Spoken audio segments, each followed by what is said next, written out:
Hello everyone, I welcome you all to the CEC lecture series. I'm Nupur Chawla, teaching English literature at Maitri College, Delhi University. And today I'll be discussing with you about yet another novel of the 19th century, which is by this very popular author called H.G. Wells, and the novel is called The Time Machine. So today we're going to talk about the 19th century novel in English, which is The Time Machine. And it was written in 1895. So let's first of all take a look at the author and what all was his background. So H.G. Wells was born in 1866, which is in the 19th century, and he lived well into the 20th century middle. And he was an English writer who actually dabbled in various genres, novels, short stories, documents, and also there were certain documents of social commentary as well, right? So apart from that, he is actually also known for the genre of science fiction. Right now, of course, all of us are aware that when we talk about the novel form, there are different sub-genres to the novel as well. So there's novel which pertains to realism.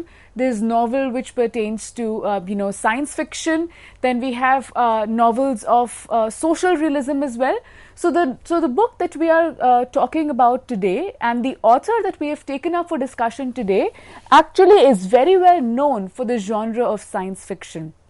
All right. Now, along with H.G. Wells, even another writer called Jules Verne, both of them were very often referred to as the father of science fiction. So this very clearly establishes the primacy of this genre and how this author then, contributed to the development of this style of writing.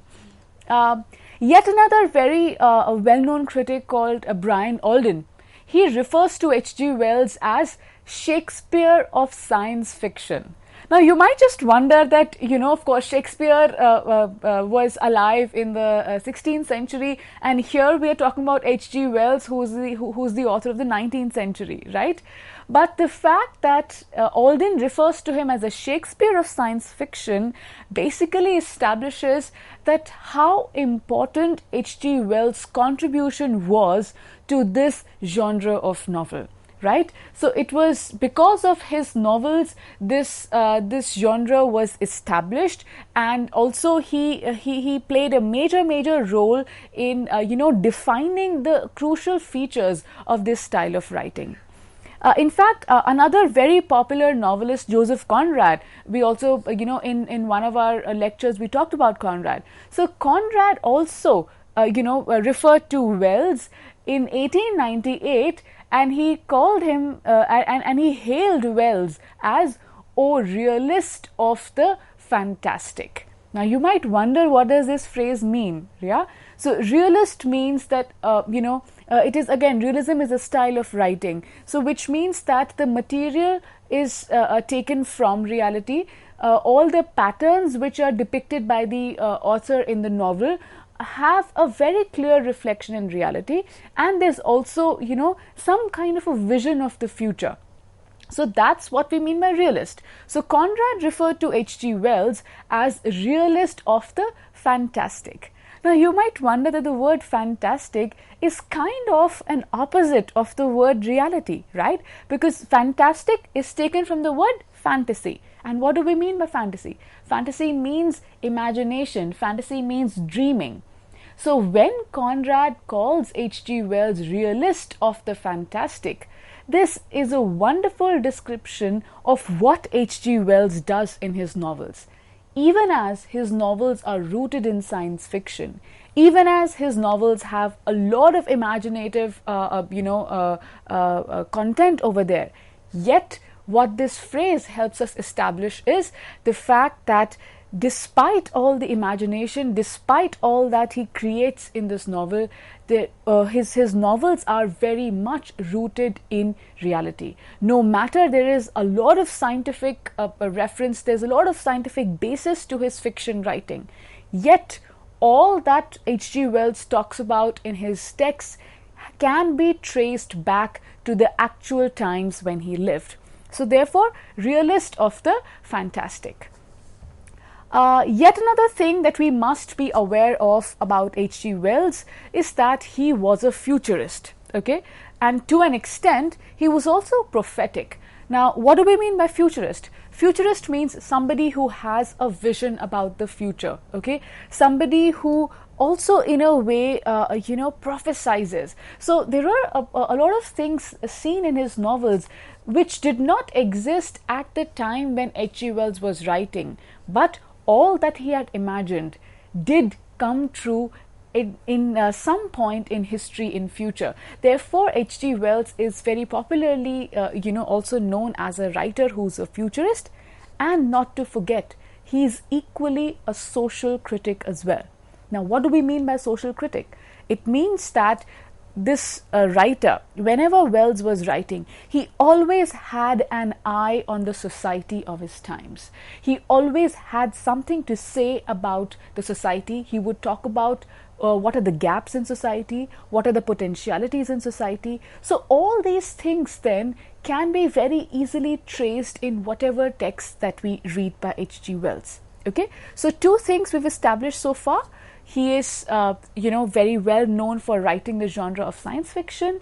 Secondly, he is a social critic. And thirdly, he was also some kind of a futurist where his works came across a lot of times as prophetic. Now, if we look at some of his writings, one of the most popular novels oft quoted is the one that we are discussing today, that is The Time Machine, which was written in 1898. The second novel by him was in 1896. Of course, preceding The Time Machine was The Island of Dr. Moreau. And yet another work which is very popular by H.G. Wells is The Invisible Man, which was written in 1897. So that's for his, literary background.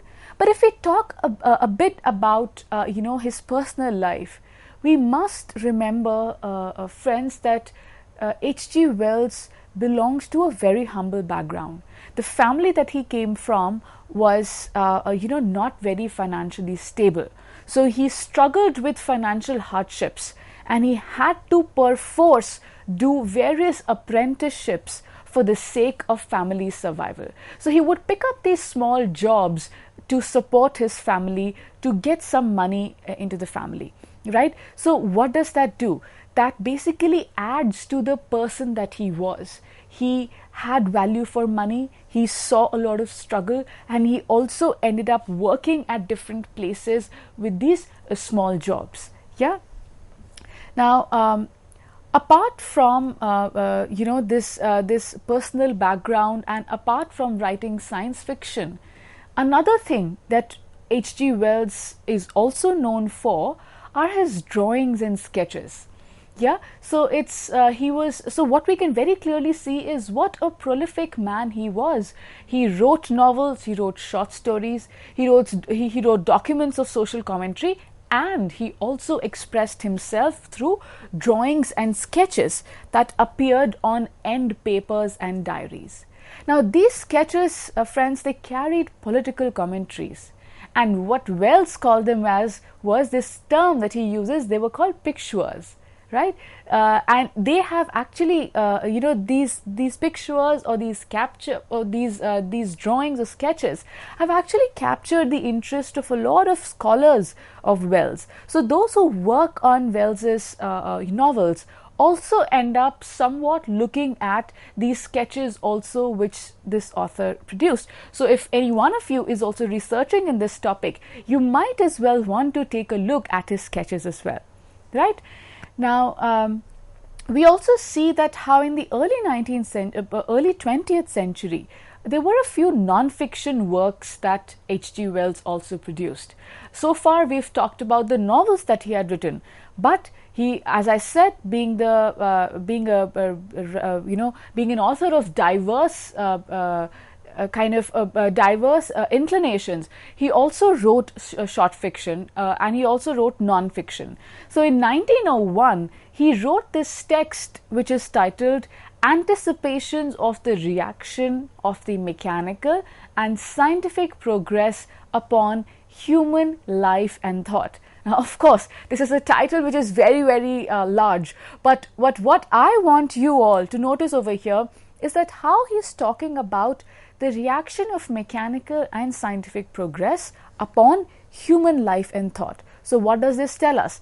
This tells us about the scientific bent of mind of our writer and how he connected it to human life. So these two were the constant points of engagement for H.G. Wells, whether he was writing a fiction or he was writing a piece of non-fiction.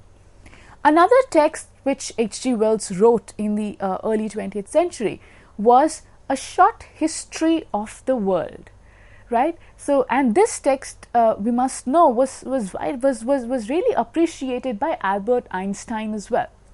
So we very clearly see that here was a person who was very well acknowledged for his genius, for the kind of writing that he did, right? And yet another style of writing that we see associated with H.G. Wells is that he also wrote a few utopian novels. Now, what do we mean by utopian novels? Those novels which present such a view of reality that is ideal. Okay, so one such novel that H.G. Wells wrote was The Modern Utopia, and it was written in 1905. Okay, so these are some of the texts that H.G. Wells wrote. So by and large, if we very quickly go over this author, it's the author who wrote in the late 19th, early 20th century.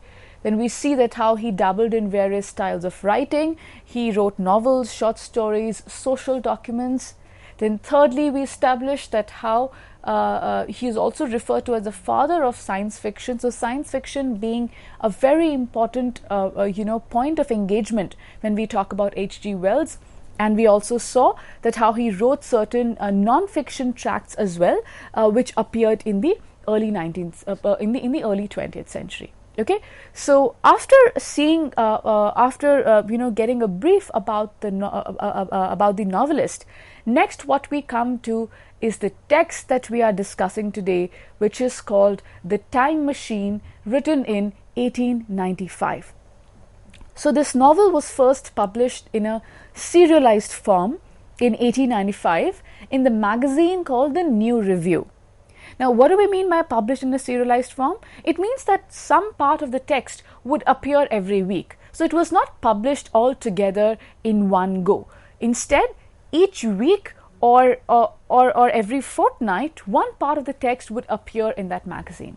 So once it was published in this kind of a serialized manner, next it actually was published in the complete book form in May 1895. Now, you would have noticed this thing about a lot of 19th century texts. In fact, such was the case with most novels by Charles Dickens as well, that how they were initially serialized in one magazine or two, and later on they were put together in the book form. All right. Now, what we also must acknowledge is that how this novel was so popular, and it still remains to be so, that it saw multiple adaptations into films, audio dramas, BBC teleplays, and even comics. Yeah, so I'll very quickly show you the covers of certain such adaptations. What you see right now in front of you is this a cover of Time Machine, which is the 1960 film. So this one was actually, this is not exactly a cover, but a poster of the 1960 adaptation of the film Time Machine. Now, when we look at the other images as well, what you see in this one is that this is a very, it has a very subjective interpretation by the filmmaker of this text, because you see monsters over here, while in the text we do not have any monsters, right? So, but then this over here is one of the most, maybe what we can say is that this is one of the foremost adaptations of this novel into the film, which was done in 1960. Next, we come to this 2002 adaptation of this novel, into a film by the same name, The Time Machine. Now you very clearly have right in front of you the contrast between the two posters. This one comes across as more realistic. There is absolutely no sense of horror over here. The images definitely have a sense that that there is something which is otherworldly about the film. But this particular poster is kind of closer to what the novel actually has in store, right? Next that we come to is this, as I told you, that it's not just films, but this novel has also been adapted into various comics and graphic novels as well. So what we have in front of us now is the cover page of Time Machine, the comic, which was released in 1948. Now this one is closest to what this novel talks about. Now what you see here is this man on this machine, and this machine is actually the time machine which this novel is based on. Now what this time machine is, we're going to talk about in detail as we come to the discussion of the plot, but this cover is from 1948. And this next image that we see is from the cover of the graphic novel by Terry Davies, again on the same title, The Time Machine. So friends, what we see then here is the fact that how this novel was so popular that it saw multiple adaptations, not just into films, but into various different forms as well. Right? Be it comic, be it a film, be it a radio show, be it a BBC teleplay, all these based their content on this very popular novel by H.G. Wells. So I hope that by now your interest has been aroused to know what this novel does, what this novel talks about, and how we take it ahead from there. So let's straight away go into the discussion of this text. The first thing that I want to talk about is the plot overview of this novel, so that you know what exactly happens. The foremost thing that we see is that how the novel, The Time Machine, presents a nameless time traveler who is projected into the year 1802-701. So the foremost thing that you notice here is this very, very cryptic number 802-701. Now, what year are we in right now? 2021. But look at the year that this one is talking about in the novel. This very clearly tells us that how the novel is presenting a character who travels into the future, and that future year is 802701.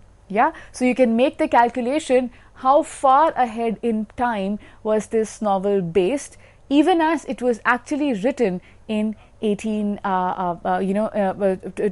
the end of the 19th century, right? The second thing that we say about the plot of this novel is the beginning, right? We cannot proceed without talking about the beginning. Why? Because the beginning is particularly relevant. How does the novel begin? Here is a person who's discussing about the dimensions. Now, what do we mean by dimensions? As we all are aware, this world is considered to be three-dimensional, right? So, three-dimensional means that there is length, breadth, and space. There is length, breadth, and height. But the beginning of this novel presents the idea of a fourth dimension. And what is that fourth dimension? It is the dimension of time. So that's how our novel begins, whereby the character is talking about, in fact, we have 4 or 5 people sitting together and they are discussing about dimensions, and they are establishing how time then is the fourth dimension that must be factored in. So this initial discussion is of extreme relevance. What this relevance is, we are going to discuss about it very shortly in the next part of this lecture. So far, In this lecture, we've looked at the background of H.G. Wells, we've looked at his literary background, we've looked at one important thing about his personal life, and also we've seen what genre or what style of writing that this author was associated with. So in the next lecture, we will carry on our discussion about the plot overview, and we will look at the critical framework of the novel. Thank you.